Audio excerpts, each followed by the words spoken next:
வணக்கம். சற்று முன் கிடைக்கப்பெற்ற ஒரு மிக மிக முக்கியமான செய்தி ஒன்று வெளியாகி உள்ளது. திராவிட முன்னேற்றக் கழகத்தின் முன்னாள் எம்எல்ஏ திடீரென்று உயிரிழந்துள்ளார். இந்த செய்தி கேட்டவுடன் ஓடோடி சென்ற முதல்வர் ஸ்டாலின் அவர்கள், யார் அவர், இவருக்கும் கருணாநிதிக்கும் என்ன தொடர்பு என்பதை இந்த வீடியோவில் முழுமையாக நாம் பார்க்கலாம். திராவிட முன்னேற்றக் கழகத்தின் முன்னாள் எம்எல்ஏ கோதண்டம் வயது 99 ஆகிறது. ஸ்ரீவில்லிபுத்தூர் தொகுதியில் போட்டியிட்டு 2 முறை திமுக சார்பாக எம்எல்ஏவாக தேர்வு செய்தார். 1989 மற்றும் 96 தேர்தல்களில் திமுக சார்பில் போட்டியிட்டு சட்டமன்ற உறுப்பினராக பணியாற்றியுள்ளார். மேலும் கருணாநிதி அவர்களது நெருங்கிய நண்பர் என்பதும் குறிப்பிடத்தக்கது. மேலும் கருணாநிதி அவர்களது நெருங்கிய நண்பர் என்ற காரணத்தினால் கோபாலபுரத்திலேயே இவர் அதிக அளவு வாழ்ந்துள்ளார்.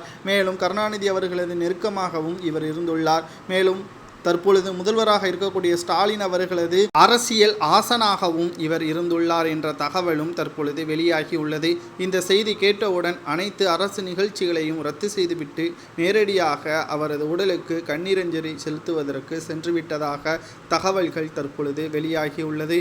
வயது மூப்பின் காரணமாக இவர் இறந்துவிட்டதாகவும் தற்பொழுது குடும்பத்தினர்கள் தெரிவித்திருக்கிறார்கள். இவரது உடல் தற்பொழுது குன்றத்தூரில் உள்ள இல்லத்தில் வைக்கப்பட்டிருப்பதாகவும் தற்பொழுது செய்திகள் கிடைக்கப்பெற்றுள்ளது.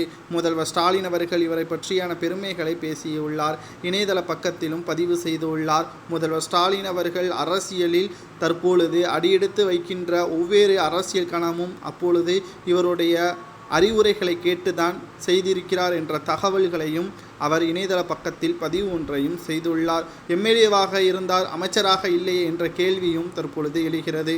காரணம், திமுகவில் பல்வேறு போட்டிகளும் நிகழ்கிறது. அதில் குறிப்பாக பாரம்பரியமான முறைப்படி தான் அப்பொழுது அமைச்சர்கள் பதவியும் தேர்வு செய்யப்பட்டது. ஏனென்றால் நலிவடைந்தவர்கள், குறிப்பிட்ட சமூகத்தினர்களுக்கு அதிக அளவு அமைச்சர் பதவி ஒதுக்கப்படாமல் இருந்ததற்கு மிக முக்கியமான காரணமும் இதுதான். தற்பொழுது இதை தவறை ஸ்டாலின் அவர்களும் செய்து வருகிறார் என்ற ஒரு குற்றச்சாட்டுகளும் முன்வைக்கப்பட்டு வருகிறது. உடல் இறந்த பிறகு அவர்களுக்கான புகழாரத்தை தெரிவிப்பதை விட அவர்கள் உயிருடன் இருக்கும் பொழுதே, ஆட்சி அதிகாரத்தில் இருக்கும் பொழுது அவர்களுக்கான அங்கீகாரத்தை கொடுப்பது தான் சிறந்தது என்றும் ஸ்டாலினை கடுமையாக விமர்சனம் செய்தும் வருகிறார்கள். இதனால் அரசியல் களம் தற்பொழுது பரபரப்பு ஏற்பட்டுள்ளது. மேலும் இது தனிப்பட்ட ஒரு இதாக பார்க்கக்கூடாது என்றும் இவருக்கான மரியாதையை செலுத்த வேண்டும் என்றும் இதனால் திமுகவின் தொண்டர்கள் அவருக்கு அஞ்சலி செலுத்தியும் வருகிறார்கள். மேலும் திராவிட முன்னேற்றக் கழகத்தின் தலைவரும் தமிழக முதல்வர் ஸ்டாலின் அவர்கள் இவரை போன்று மற்ற திமுகவின் தொண்டர்கள் வேலை செய்ய வேண்டும் என்றும் அறிவுரை கூறியுள்ளார்.